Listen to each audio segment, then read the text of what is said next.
El fuego comenzó tan rápido que ni siquiera recuerdo cómo empezó. Solo recuerdo el olor áspero a plástico quemado, el calor subiendo por las paredes y las llamas devorando las cortinas como si llevaran años esperando ese momento. Mi casa, mi refugio, mi historia, se convirtió en un infierno naranja en cuestión de minutos. Salí con lo puesto, una bolsa vieja que alcancé a tomar del buró, mi teléfono antiguo y un temblor en el pecho que no podía controlar. Afuera, los vecinos gritaban, algunos intentaban ayudar, otros solo miraban. El humo me nublaba la vista, pero aún así pude ver cómo el techo se desplomaba frente a mí. Cuando por fin todo quedó en silencio, cuando ya no había más que cenizas calientes y un olor que lastimaba el alma, caminé hacia el único lugar donde pensé que tendría un techo, la casa de mi hijo. Toqué la puerta, una vez, 2, 3. Él abrió al fin, con una expresión de fastidio que no olvidaré jamás. «Mamá, ¿qué haces aquí?» «Mi casa se quemó, no tengo a dónde ir». Él soltó una risa seca, una risa que dolió más que el incendio. «¿Y qué esperas de mí?» Siempre siendo una carga, incluso ahora. Me quedé quieta. Su esposa apareció detrás de él, con los brazos cruzados y una mirada fría. ¿De verdad vino así? Dile que busque un refugio, amor. Nosotros no podemos encargarnos de esto. Mi hijo asintió irritado.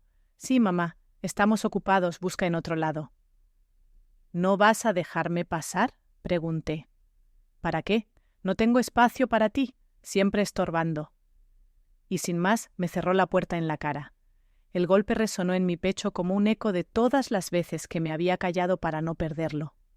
No lloré, no grité, no supliqué. Solo apoyé la mano en la puerta fría y me obligué a respirar. Del otro lado no había movimientos, ni pasos, ni dudas, solo indiferencia. Me di la vuelta y caminé lentamente por la calle oscura.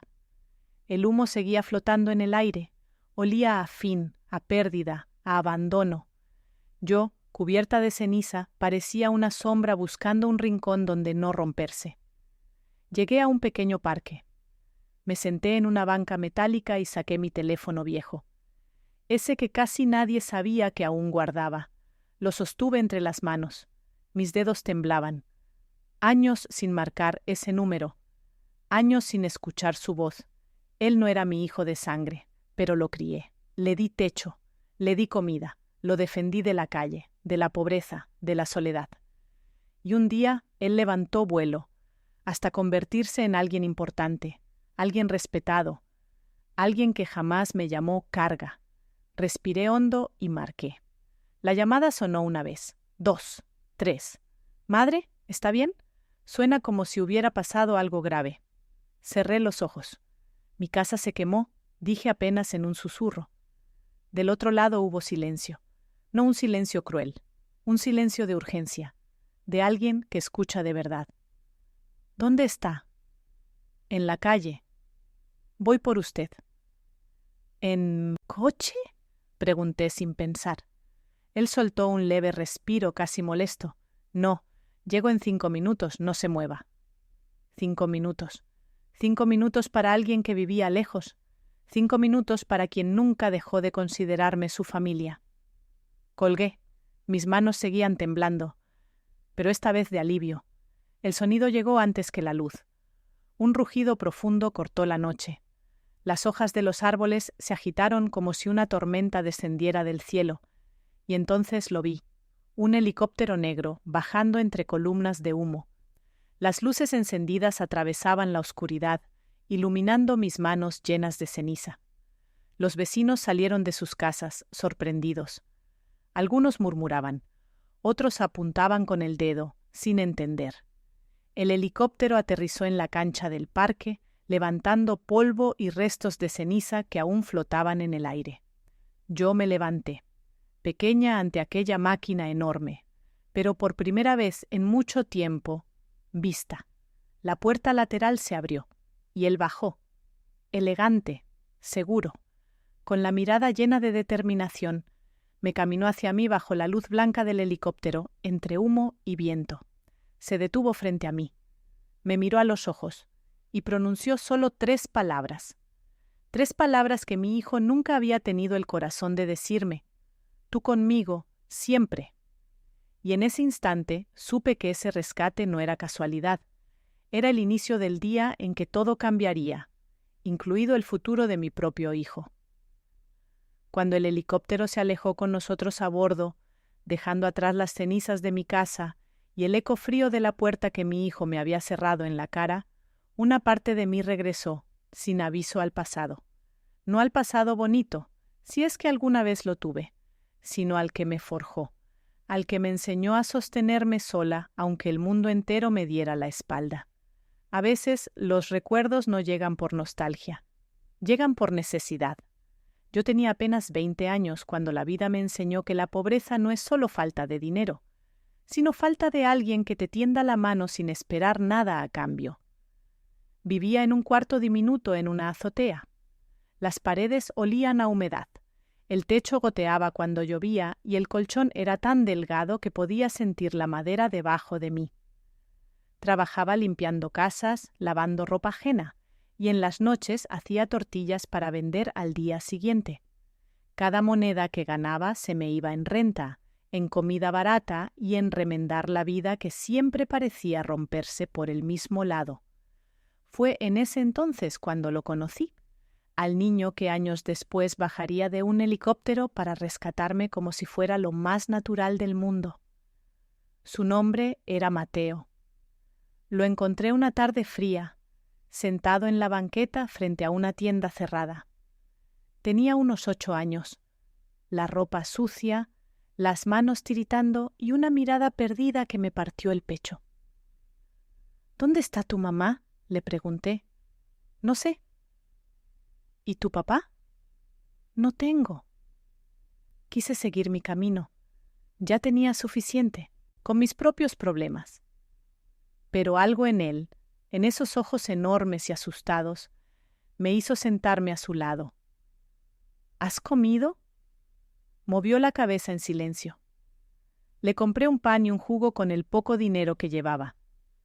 Mientras comía, me di cuenta de que no era la primera vez que estaba solo en la calle.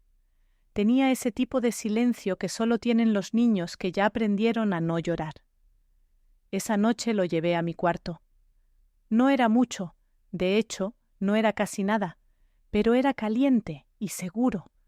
Le preparé una cama improvisada con cobijas viejas, y lo vi quedarse dormido tan rápido que entendí cuánto cansancio traía consigo. A partir de ese día, Mateo se convirtió en parte de mi vida.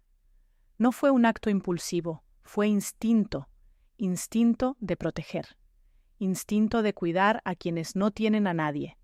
Trabajaba el doble para poder darle comida, dormía menos para poder vigilarlo.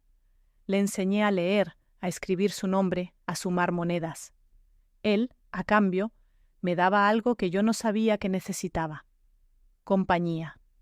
La compañía sincera, simple, de alguien que no espera nada más que un poco de cariño. Un año después, una vecina me dijo con dureza: ¿por qué cargas con un niño que ni es tuyo? Te va a arruinar la vida. Yo la miré y respondí: a veces uno elige qué vida quiere arruinar y qué vida quiere salvar. Ella no entendió, pero yo sí. Con el tiempo logré conseguir un trabajo mejor limpiando en una oficina. No era un gran sueldo, pero tenía estabilidad. Mateo me esperaba afuera todos los días, con los cuadernos que conseguíamos usados en el tianguis. Una tarde, el dueño de la oficina lo vio resolviendo ejercicios mucho más avanzados que los que le correspondían por su edad. ¿Quién le enseñó a hacer eso? Yo, respondí. Él me miró con una mezcla de sorpresa y respeto. Tuvo buena maestra. Esa frase tan simple me dio una fuerza que nunca había sentido. Mateo creció rápido. A los 15 años consiguió su primera beca. A los 17 ya estaba trabajando de medio tiempo y estudiando al mismo tiempo. A los 20 se convirtió en la primera persona de nuestra colonia en entrar a una universidad prestigiosa, y aún así, cada domingo venía a verme. Me traía pan dulce, me contaba de sus clases, me pedía consejo. Madre, Cuando termine la carrera, voy a regresarle todo lo que hizo por mí. Yo siempre le respondía lo mismo: no me debes nada. Lo único que quiero es que seas un buen hombre. Y lo fue, mucho más de lo que yo hubiera imaginado. Mientras recordaba todo eso dentro del helicóptero, con mi ropa todavía impregnada de humo, él me habló con una voz que ya no era la del niño que recogí en una banqueta, pero seguía siendo la misma alma. Madre, lo que pasó hoy no se queda así. Yo me encargo. No vengas a pelear con nadie, dije con la voz cansada pero firme. No quiero más fuego en mi vida. Yo tampoco, respondió, pero hay cosas que usted merece escuchar y cosas que él necesita enfrentar. Miré por la ventana. Las luces de la ciudad parpadeaban debajo de nosotros como brasas apagándose. Mateo, dije con un susurro, ¿por qué llegaste tan rápido? Él sonrió como si fuera obvio. Porque usted siempre llegó rápido por mí y porque no voy a dejarla sola. Nunca. Cerré los ojos. No para dormir, para no llorar. Cuando aterrizamos lejos del humo, mientras los paramédicos me revisaban, una verdad me golpeó más fuerte que cualquier pérdida material. Mi hijo de sangre me había negado un techo por soberbia, pero el niño que yo elegí, el que crié con mis propias manos, había llegado del cielo para rescatarme sin pensarlo 2 veces. Y mientras me cubrían con una manta térmica, entendí. Si mi hijo supiera quién fui y quién soy para otros, jamás se habría atrevido a cerrarme la puerta, y lo que estaba por venir iba a demostrárselo.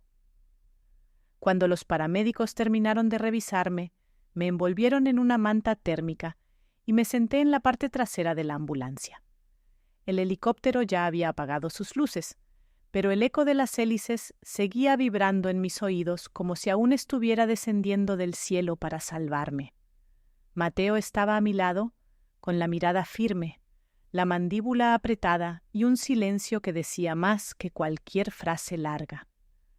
Cada tanto me veía de reojo, como si temiera que desapareciera en un parpadeo. ¿Le duele algo?, preguntó un paramédico. Solo el alma, respondí. Mateo bajó la mirada. Sabía que no estaba exagerando. Cuando por fin me dejaron levantarme, él me ofreció la mano para bajar del escalón de la ambulancia. La tomé, no porque lo necesitara, sino porque hacía mucho no sentía una mano extendida hacia mí sin condiciones.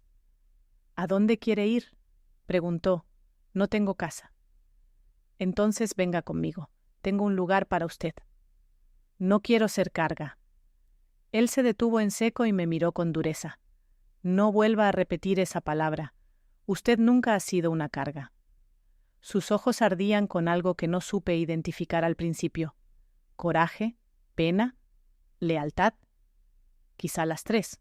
Subimos a una camioneta negra que esperaba a un lado del helicóptero. Por dentro olía a cuero nuevo y a flores frescas. Nada que ver con el olor a humo que yo traía impregnado en la piel. Mateo, ¿de qué vives ahora?, pregunté mientras él me abrochaba el cinturón. De decisiones correctas y de oportunidades que usted me enseñó a no desperdiciar. No dijo más, pero tampoco hizo falta. Mientras avanzábamos por la carretera, la noche se abría como una herida larga. Las luces de los postes pasaban rápidas, iluminando mis manos aún manchadas de ceniza. ¿Puede llevarme con mi hijo?, pregunté de pronto. Mateo apretó el volante. ¿Para qué? Para que me vea, aunque sea una última vez. ¿Para pedirle ayuda? No. ¿Para reclamarle? Tampoco. Entonces, ¿para qué? Para que entienda lo que perdió. Mateo respiró hondo. Está bien, pero no voy a permitir que él la vuelva a humillar. Llegamos a su casa pasada la medianoche, una entrada amplia, jardín cuidado, luces cálidas, silencio de gente que vive en paz. Mateo abrió la puerta principal y todo olía a hogar. No a lujo, a hogar. Me ofreció una bata limpia, me ayudó a lavarme la cara y me dejó agua tibia para los pies, Yo me senté en un sillón grande, sintiendo el cansancio caer sobre mí de golpe. «Descanse», dijo él. «Mañana hablaremos de lo que sigue». ¿Lo que sigue? Sí. No voy a dejar que esto termine como su hijo quiere. Mateo, no vengas a pelear por mí. No vine a pelear. Vine a poner orden. Dormí poco, pero dormí profundo. Al despertar, el sol entraba por la ventana y escuché voces en la cocina. Me acerqué despacio. Mateo estaba hablando por teléfono. Sí, quiero que se revise la situación del incendio. No creo que haya sido un accidente. Y también necesito información pública sobre su hijo, historial de pagos, deudas, llamadas, todo lo que tengas. Me quedé helada. Mateo, ¿qué estás haciendo? Él colgó de inmediato. Lo que usted nunca se atrevió a hacer, averiguar qué clase de persona se convirtió su hijo. No quiero venganza. Yo tampoco. Quiero verdad. Después del desayuno, él colocó un folder sobre la mesa. Madre, necesito que vea esto. Dentro había cosas que me hicieron temblar. Cartas de aviso del banco dirigidas a mi hijo, deudas sin pagar, un recibo de empeño con mi nombre, mi joya favorita, un presupuesto para remodelar su casa y un documento que nunca imaginé ver. Un formulario para solicitar internación de adulto mayor. Mi nombre estaba en la casilla principal. Sentí un frío que no tenía nada que ver con el incendio. ¿Él pretendía? Sí, dijo Mateo, desde hace meses. Me llevé la mano a la boca. Mateo, yo no sabía. Yo pensé que solo estaba ocupado, cansado. No, madre, usted creyó porque ama, él abusó porque pudo. Me senté. Las lágrimas no salieron, ya no me quedaban. Mateo se inclinó hacia mí. Ya no estás sola, y no voy a permitir que lo esté nunca más. ¿Qué vas a hacer? Pregunté con un susurro que apenas reconocí como mío. Lo que debiste hacer hace años, poner límites. Lo miré. Ese niño que recogí de la calle. Ese niño que un día aprendió a defenderse.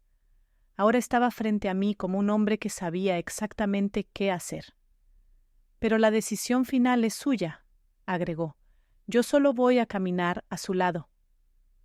Me quedé mirando el documento de internación, la firma de mi hijo, la fecha, la frialdad. Entonces respiré hondo.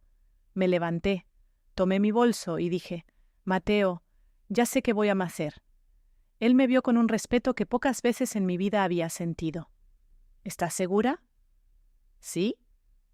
¿Qué sigue entonces? Me giré hacia la puerta. Lo que sigue es que él me vea, y en ese instante supe. En silencio puse todas las piezas sobre la mesa. Y por primera vez en muchos años, el siguiente movimiento sería mío. El camino hacia la casa de mi hijo se sentía más largo que nunca, aunque la camioneta de Mateo avanzaba sin prisa. Él manejaba en silencio, pero yo podía sentir su inquietud. Cada vez que frenaba en un semáforo, me miraba de reojo, como evaluando si realmente estaba lista para enfrentar lo que venía. Si en algún momento quiere que dé la vuelta, me dice, murmuró. No voy a dar la vuelta, respondí. Hoy no. Apreté mi bolso contra el pecho. Dentro llevaba el documento de internación, los recibos del banco y los papeles que Mateo había investigado sin que yo se lo pidiera. Evidencias, verdades, heridas abiertas. Pero ahora ya no tenía miedo de verlas de frente. Mientras avanzábamos, recordé una escena que había intentado olvidar por años. Tenía a mi hijo en brazos, no tendría más de 3 años, cuando llamó a la puerta un cobrador. Yo debía 3 semanas de renta. ¿Va a pagar o no? Me gritó desde la entrada. Estoy haciendo todo lo posible, le dije. Pues lo posible no alcanza. Ese día, lloré frente a mi hijo por primera vez. Él me abrazó por el cuello y dijo, «No te preocupes, mamá. Cuando sea grande, yo te voy a cuidar». Pero las promesas de un niño se las lleva el viento si nadie se las recuerda. Mateo rompió el silencio. «Madre, lo que encontré no es fácil de escuchar. Estoy lista. Su hijo, Está peor de lo que imaginábamos. ¿En qué sentido? Mire. Tomó su celular y abrió una carpeta. Había capturas de pantalla de mensajes, correos, notificaciones. Ha pedido préstamos con su nombre. Tiene adeudos con tiendas departamentales. Hay 2 avisos de embargo. Y llamó 3 veces a un número de asesorías sobre herencias. Sentí un escalofrío. ¿Herencias? ¿De quién? Dejó el teléfono sobre mis piernas. De usted. Me quedé inmóvil. Yo no tengo nada que heredar. No lo suficiente para lo que él gasta. Pero si usted muere, él recibe su pensión, su seguro básico y la parte que le corresponde del terreno donde vivió su madre. El estómago se me hizo nudo. Mateo siguió. Y lo peor, no lo hallé yo. Su hijo escribió esto hace 2 meses. Me mostró un mensaje enviado a la esposa de mi hijo. Si mi mamá firma el papel del asilo, en 6 meses podemos vender la casa de ella sin problemas. El aire dejó de entrarme. Mateo me tocó el hombro. No la traje aquí para lastimarla, sino para que ya no viva engañada. Llegamos a la calle de mi hijo. Apenas estacionó, lo vi salir de su casa con el ceño fruncido. ¿Qué haces aquí?, me gritó desde la acera. ¿Vienes a hacer un drama? ¿A causarnos problemas? Mateo abrió la puerta del lado del copiloto. Respete. Ella no está aquí para discutir. Mi hijo lo miró con desprecio. ¿Y tú quién eres? ¿Su niñero? No, soy alguien que sí la ve. Mi hijo se burló. ¿Qué? ¿La recogiste del parque? ¿La trajiste para dar lástima? Estoy aquí porque necesito hablar contigo, dije yo, bajando del auto. ¿Para qué? Ya te dije que no puedo ayudarte. Lo sé, respondí. Mateo me entregó el folder. Yo lo sostuve como quien carga una verdad pesada. Vine para que me digas la verdad. Toda. Mi hijo se cruzó de brazos. ¿Qué verdad? Saqué el primer documento, el del banco. Explícale esto. Sus ojos se abrieron, pero solo por un segundo. No es tu asunto, murmuró. Saqué el segundo papel, el recibo del empeño con mi nombre. ¿Y esto? Mamá, yo necesitaba dinero y... Sin mi permiso, dije. Luego saqué el papel más doloroso, el formulario del asilo, mi nombre subrayado, su firma al final. Él retrocedió un paso entero. Mamá, yo... No es lo que cree. Yo solo... Pensé que... Sería mejor. ¿Mejor para quién? Se quedó callado. En ese silencio escuché algo, muy leve, muy rápido, un sollozo. No mío, de él. Por primera vez en años mi hijo no estaba enojado, estaba asustado. Yo no quería perderlo todo, dijo apenas respirando. Tenía deudas y tú estabas ahí. Nunca pensé que te fueras a enterar. Mateo dio un paso adelante. No la quería internar por enfermedad, la quería internar por conveniencia. Mi hijo levantó la cara, indignado. No te metas en nuestra familia. Mateo no se movió. Yo soy familia, usted la abandonó. Mi hijo se quedó mudo. Entonces entendí algo que me sorprendió. Mi hijo no era solo cruel, era débil, muy débil. Tan débil que prefería verme sufriendo antes que admitir sus errores. Lo miré a los ojos. Yo también tenía deudas cuando eras niño, y hambre, y frío, y aún así jamás pensé en soltarte para salvarme a mí. Él rompió a llorar. Mamá, yo no sabía qué hacer, y por eso quisiste deshacerte de mí. No, solo estaba desesperado. Entonces escucha bien, dije, firme como no me había sentido en años. Yo ya no voy a ser tu salvavidas. Él se secó la cara con la manga. Entonces, ¿qué vas a hacer? Respiré hondo. Voy a seguir adelante. ¿Sin mí? ¿Con quién realmente esté a mi lado? Mi hijo entendió lo que eso significaba. Lo vi en su cara, lo vi en su alma. Y supe sin decirlo que lo que vendría después le dolería más que cualquier incendio, porque no era fuego lo que estaba quemando su vida. Era la verdad. Me giré para volver al auto. Y pensé, ese día dejé de tener miedo de perder a mi hijo, porque comprendí que él ya me había perdido desde hace mucho. Volví a entrar a la camioneta sin mirar atrás. Mi hijo seguía de pie en la banqueta con el rostro mojado, confundido, asustado, pero no por mí, por él mismo. Por la primera vez en su vida, la realidad lo alcanzaba. Mateo cerró mi puerta con suavidad. ¿Quiere que arranque ya, madre? Sí. Y él arrancó sin una palabra más. Durante los primeros minutos nadie habló. El motor era lo único que sonaba, acompasado, firme, como si marcara un ritmo nuevo en mi vida, uno que no dependía de nadie más. Madre, dijo Mateo por fin, ¿está segura de lo que quiere hacer a partir de hoy? Más segura que nunca. Bien, porque lo que voy a proponerle requiere fuerza. Ya sobreviví al fuego, respondí. Lo demás es práctica. Mateo sonrió, pero era una sonrisa triste, mezclada con orgullo. Entonces mañana iremos a la oficina de asistencia legal. Vamos a revisar su estatus, sus derechos y lo que corresponde después de lo que su hijo intentó hacer. No supe qué sentir. Por un lado, alivio. Por otro, una punzada profunda de vergüenza. Mateo, no quiero que esto se convierta en venganza. No lo será, será justicia. Cuando llegamos a su casa me preparó un té y me dio una carpeta nueva. Antes de dormir quiero que vea esto. ¿Qué es? Su registro público. Abrí la carpeta. Ahí estaban mis documentos, mis años trabajados, mis cotizaciones, mis aportaciones que nunca entendí del todo, mis derechos como trabajadora mayor. Derechos que jamás imaginé tener. Derechos que nadie me explicó. Derechos que mi hijo esperaba que yo ignorara. Mateo señaló un papel. ¿Ve esto? Aquí dice que usted tiene derecho a vivienda social prioritaria. Es decir, usted no tiene por qué vivir con su hijo, ni depender de él, ni aceptar malos tratos. Mi pecho se apretó. No sabía, porque nunca se lo dijeron, y porque él aprovechó que usted no sabía. Me llevé la mano al corazón. El dolor no era físico, era más profundo. Mateo, ¿por qué haces tanto por mí? Él bajó la mirada. Por un segundo dejó de ser el hombre poderoso que bajó de un helicóptero y volvió a ser el niño que recogí aquella noche. Porque yo no estaría vivo si usted no me hubiera salvado primero.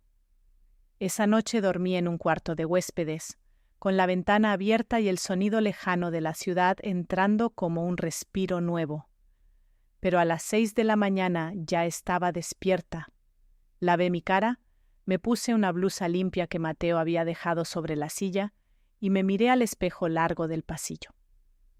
Vi las marcas del cansancio, vi las líneas que el tiempo dejó, vi el humo que aún no terminaba de irse de mi piel, pero también vi algo que creí perdido: dignidad. A media mañana, Mateo regresó con 2 sobres. Este es para usted, y este también. El primero contenía un juego de llaves y una carta oficial. ¿Qué es esto? La autorización para que usted pueda acceder hoy mismo a un departamento temporal mientras revisamos el definitivo. Está limpio, seguro, en buen estado, y es suyo mientras organizamos lo demás. Toqué las llaves. Tenían un brillo distinto al de la noche anterior. Un brillo que no venía del metal, sino de lo que significaban. ¿Y el otro sobre? Documentos sobre su hijo. Mi respiración se detuvo. ¿Qué pasa con él? Lo verá usted misma. Abrí el sobre. Dentro había copias de mensajes con su esposa, capturas de movimientos bancarios irregulares, amenazas veladas hacia mí, y una solicitud de préstamo a mi nombre que él nunca pagó. Mi corazón se hundió. Mateo, esto es peor de lo que pensé. Lo sé, y por eso no podemos actuar a medias. A las 2 de la tarde llegamos al nuevo departamento. Era sencillo, pequeño, pero con una luz hermosa que entraba por las cortinas blancas.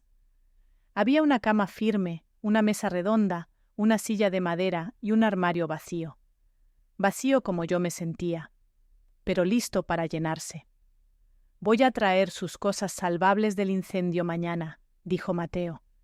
Y a partir de hoy, usted decide quién entra en su vida. Me quedé de pie en medio de la sala, respirando lento. Mateo, ¿sí? ¿Mi hijo sabe que estoy aquí? Él negó con la cabeza. No, y no debe saberlo aún. ¿Por qué? Porque si está desesperado, las personas desesperadas hacen tonterías. Tragué saliva. Entonces, ¿qué hago ahora? Mateo se acercó despacio. Ahora empieza su plan. ¿Mi plan? Sí. Su hijo piensa que usted sigue siendo la misma mujer que él podía manipular, pero ya no lo es. Mi pecho vibró con algo que no era miedo. Era decisión. Esa noche, mientras guardaba las llaves bajo la almohada, me senté frente a Janela e vi a Cidadela en baixo, corrijo. Me senté frente a la ventana y vi la ciudad abajo extendiéndose como un mar de luces.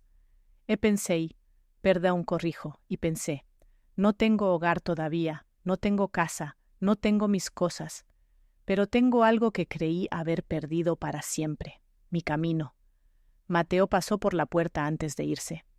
Mañana hablaremos con él. ¿Con mi hijo? Sí. ¿Para qué? Para que entienda que usted ya no vive bajo su techo, ni bajo su control. Cerró la puerta. Y yo, sola en mi nuevo espacio, respiré profundo, porque sabía lo que faltaba por venir. Sabía que la confrontación sería inevitable. Sabía que él no iba a aceptar la verdad fácilmente, pero ya no importaba, porque esa noche, por primera vez desde el incendio, pude decirme, mi hijo aún cree que tiene poder sobre mí, y no sabe que, en realidad, fue él quien lo perdió el día que me cerró la puerta. Dormí poco, aunque el departamento nuevo estaba en silencio absoluto. No era el ruido lo que me desvelaba, sino la certeza de que el día que venía iba a mover algo profundo. Cuando me levanté, la luz entraba por las cortinas blancas como si intentara darme la bienvenida a una vida diferente. Me peiné con calma, respiré hondo y repetí en voz baja, hoy no voy a temblar. A las 9, Mateo tocó la puerta. ¿Lista, madre? Sí. Su hijo llamó anoche 6 veces. Mi corazón se apretó, pero ya no por miedo. ¿Qué quería? No dejó mensaje. Solo insistía. Se escucha desesperado. ¿Él sabe dónde estoy? No. Y es mejor así. Me puse mi suéter y bajamos juntos. El trayecto hasta el edificio donde Mateo trabajaba fue silencioso. Por la ventana, las calles parecían más vivas que de costumbre, como si intuyeran lo que estaba por pasar. Al llegar, los guardias nos saludaron con respeto. «Buenos días, licenciado». «Buenos días, licenciado». La palabra aún me sorprendía. Nunca imaginé que aquel niño abandonado en una banqueta terminaría aquí. Subimos al piso 15. La sala era amplia, sobria, con ventanales que dejaban entrar el sol como si fuera un testigo necesario. «Siéntese aquí», dijo Mateo. «Voy a llamarlo ahora mismo». Yo asentí. La llamada duró apenas unos segundos. ¿Qué pasó ahora? Escuché la voz de mi hijo, cargada de ansiedad. «Tu madre quiere hablar contigo», respondió Mateo. «Voy para allá». Fueron las palabras más rápidas que le había escuchado en años. 30 minutos después, la puerta se abrió de golpe. Mi hijo entró con la camisa arrugada, el cabello revuelto y un teléfono en la mano que apretaba como si fuera un último recurso. «Mamá, ¿qué haces aquí? ¿Por qué no regresaste anoche? ¿Por qué no respondes?» Me vio sentada a la mesa, con Mateo a mi lado, y su expresión cambió. Pasó del enojo al miedo. «¿Qué es este lugar?» «Siéntate», dijo Mateo. «¿Qué te pasa? Yo no. Siéntate». Mi hijo obedeció. Mateo colocó un folder grueso sobre la mesa y lo empujó hacia él. «Ábrelo». Mi hijo tragó saliva. Sus manos temblaron mientras volteaba la primera hoja. El formulario de internación, mi nombre, su firma. Siguió leyendo. «Préstamos a mi nombre. Notificaciones de embargo. transacciones hechas desde mi cuenta sin mi autorización, mensajes con su esposa hablando de beneficios si yo dejaba de vivir por mi cuenta. Mi hijo levantó la cabeza y su voz salió apenas: «Mamá, yo puedo explicarlo». «No quiero explicaciones», dije. «Quiero verdad». Él hundió la cara entre las manos. Yo estaba ahogado en deudas. No sabía qué hacer.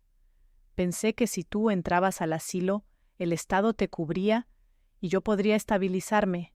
Yo no quería hacerte daño. Pero lo hiciste, respondí, y lo sigues justificando. Mateo intervino con calma. Lo que usted hizo es grave, no solo moralmente, también legalmente. Mi hijo lo miró con rabia. Esto es entre mi madre y yo. Tú no eres nadie. Mateo no se movió. Soy alguien que sí estuvo cuando ella perdió todo. Mi hijo se quedó callado. Respiré hondo. Quiero que me digas la verdad. ¿Por qué me cerraste la puerta esa noche? Él levantó la vista. Sus ojos estaban rojos. Tenía miedo. Miedo de que entraras y vieras el desastre que es mi vida.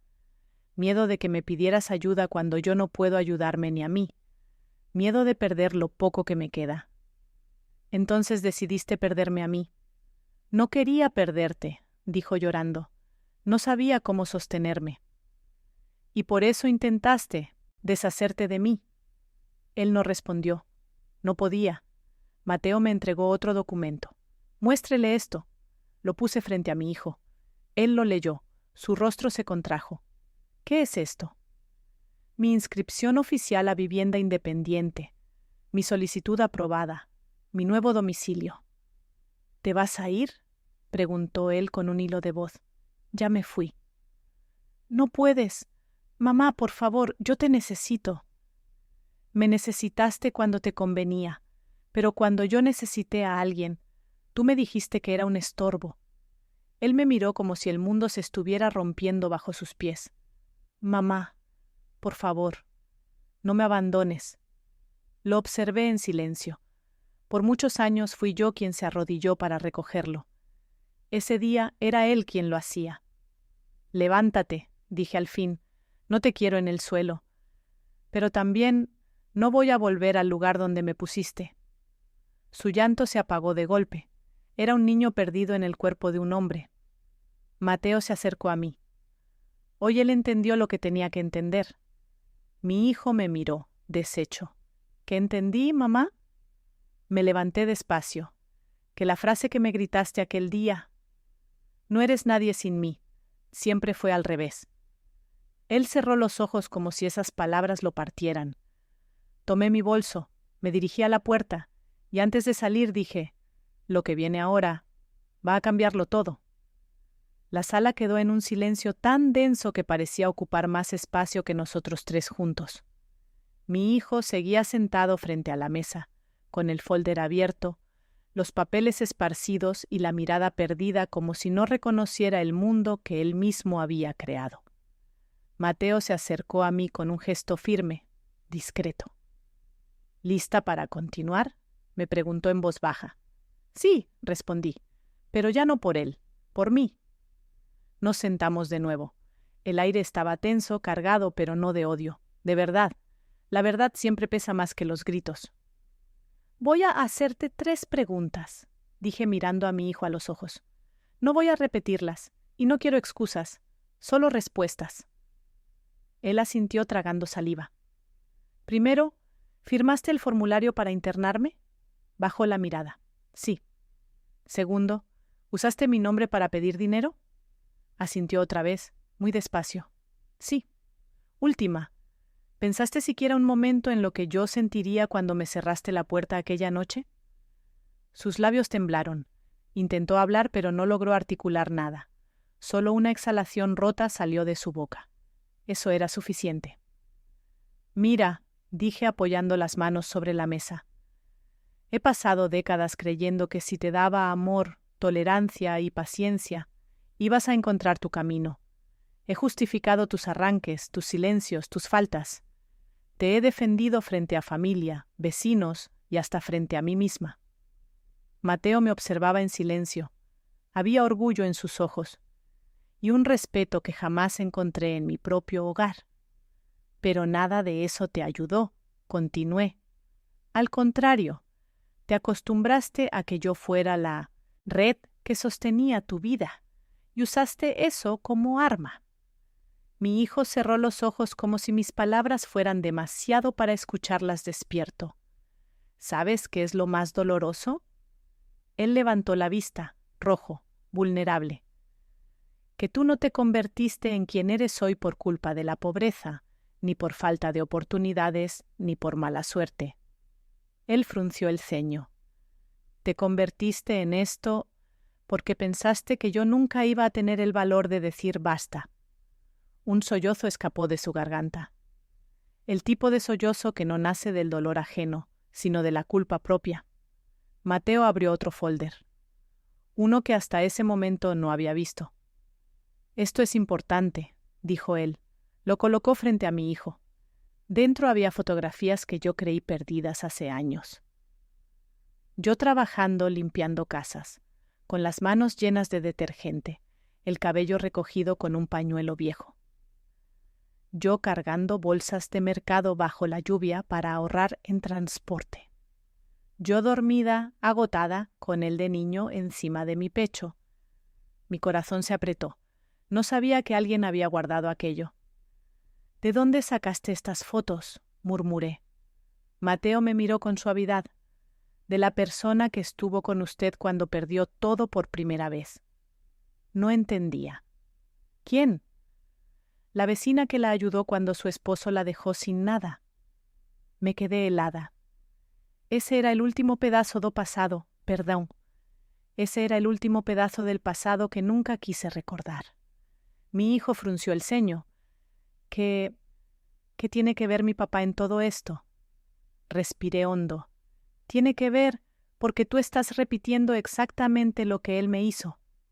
Él abrió los ojos horrorizado. No, mamá, yo no soy él. Yo nunca. Sí lo eres, dije con calma. No por maldad, por comodidad. Recordé aquella noche en que mi esposo me echó de casa con una maleta y un bebé de brazos.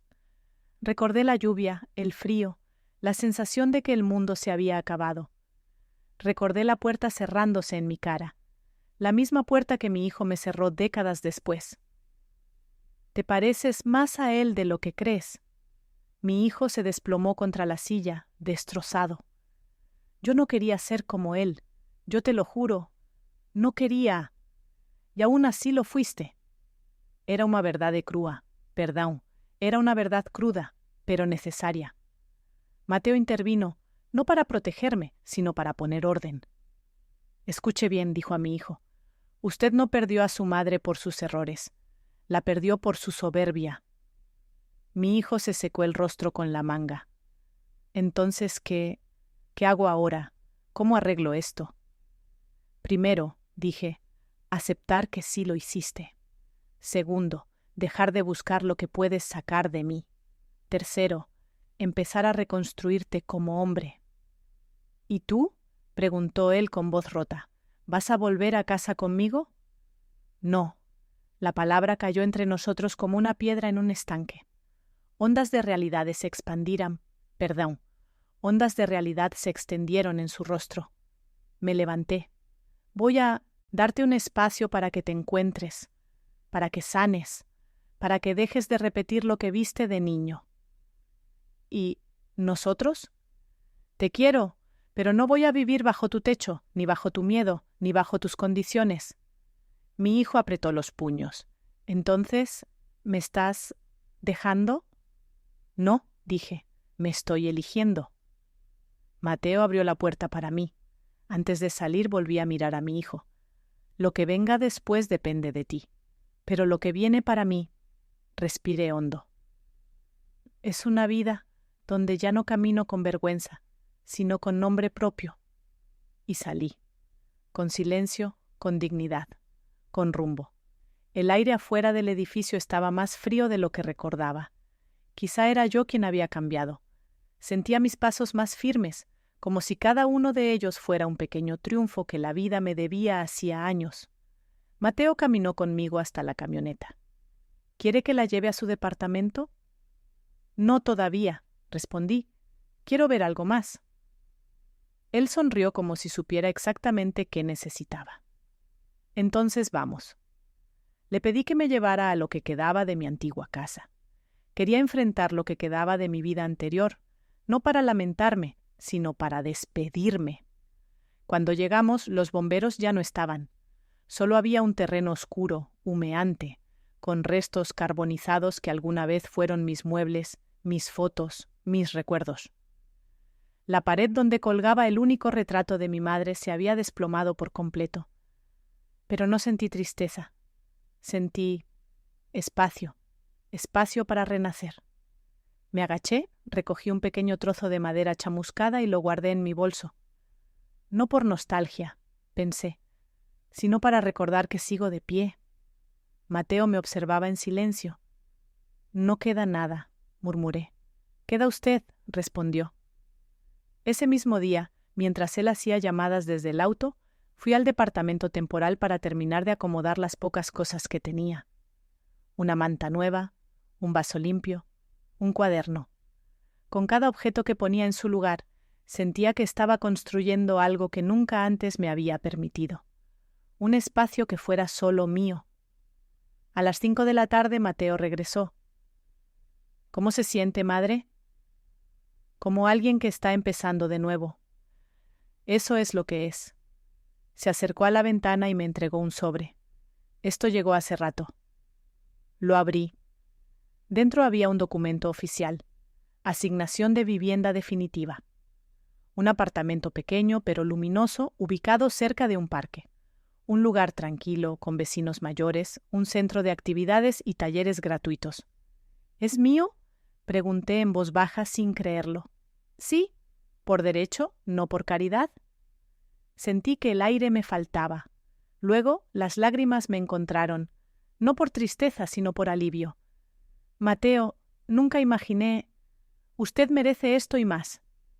Los días siguientes fueron de transición, una mezcla de silencio, de nuevos hábitos, de reencontrarme conmigo misma. Empecé a caminar todas las mañanas por el parque. Compré flores para mi ventana. Me inscribí en un taller de lectura.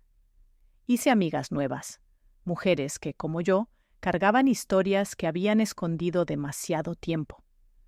Por primera vez en décadas no vivía en función de nadie. No tenía que bajar la voz. No tenía que pisar suave. No tenía que pedir permiso para existir.